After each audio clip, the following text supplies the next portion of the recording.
Hi there. This is Jack. I actually am posting on time today, I guess. Today's my birthday, but I haven't really had anything to do. Um, I was gonna get tattooed, but my artist ended up canceling because he has his back got thrown out or something. I've had a weird series of birthdays since like I was 16 though, so I'm not really expecting that much of it. But that's okay, 'cause I don't know, it's just another day, I guess.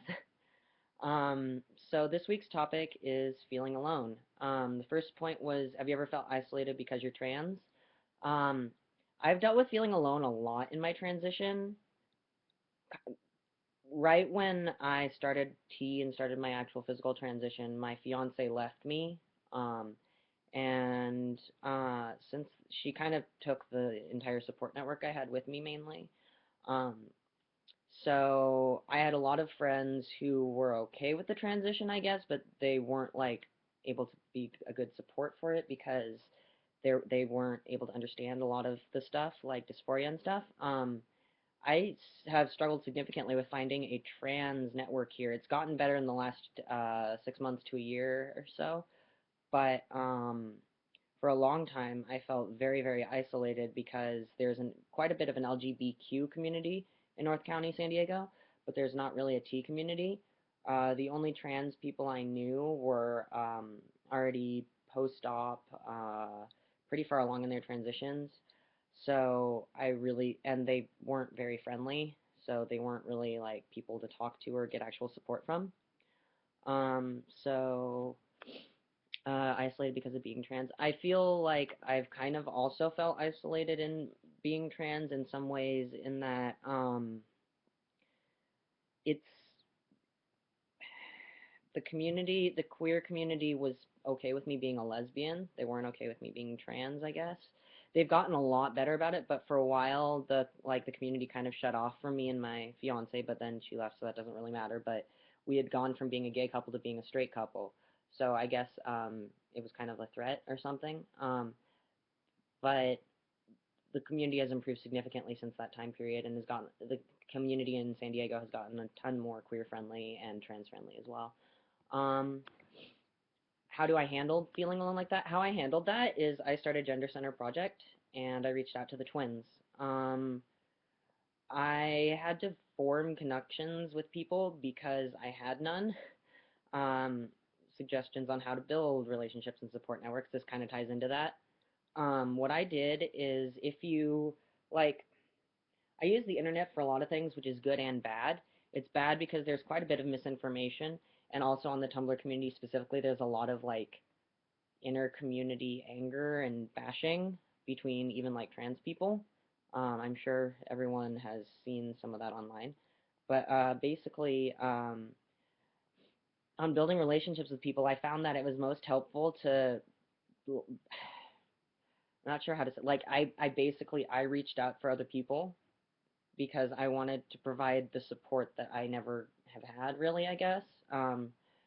Building support with other people, I found that it was helpful for me to to build support with other people is, for one, you have to step outside of yourself. Um, that's a big thing in relation to being trans, I feel like, because I put I have to be able to step outside of my own needs in my transition to talk to other people and help them with theirs, and because I want to be a support to the other people in the community as well as myself, I can't expect why would I expect to get help from people and not try to help them back? I don't know. I find that um, not respectful, I guess, disrespectful to the community and the people who you've helped, and or the people who have helped you with your transition. Other examples on how to connect with each other, I did a lot of texting. I still do a lot of texting, even people in other cities, other states.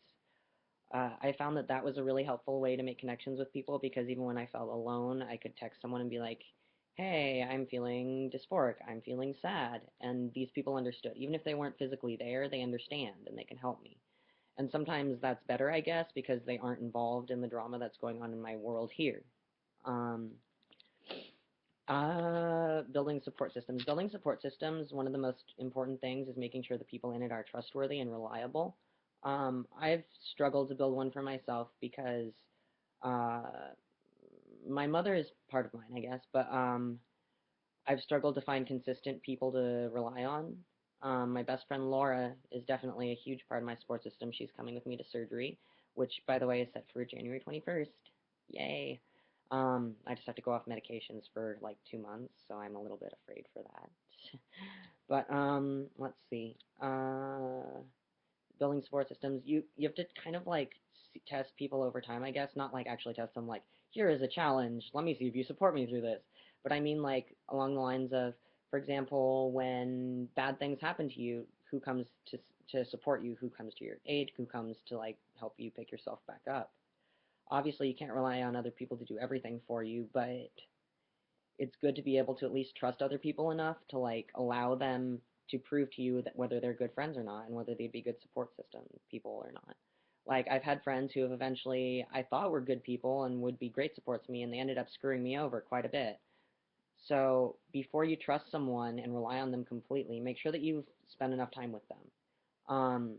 My one of my friends, Mama Sherry, she says that one of the best ways to make that you she says that you should know someone in all four seasons before you know fully who they are, and I pretty much agree with that. If you haven't seen someone consistently, you don't know who they'll be in all sorts of situations. So before you put people in concrete spots in your life, make sure that you check and that you test to see that they deserve those spots. Because everyone here, or here, in my room, all of the people, everyone deserves to have a good support system, and no one deserves to be alone. And if anyone is having issues finding friends or support, you guys are always free to talk to me. I give out my number pretty freely, so if anyone wants to text, that's fine with me. And you guys can also hit me up on my messages, and I just said hit me up. So I'll see you guys next week, and happy birthday to me. Thanks.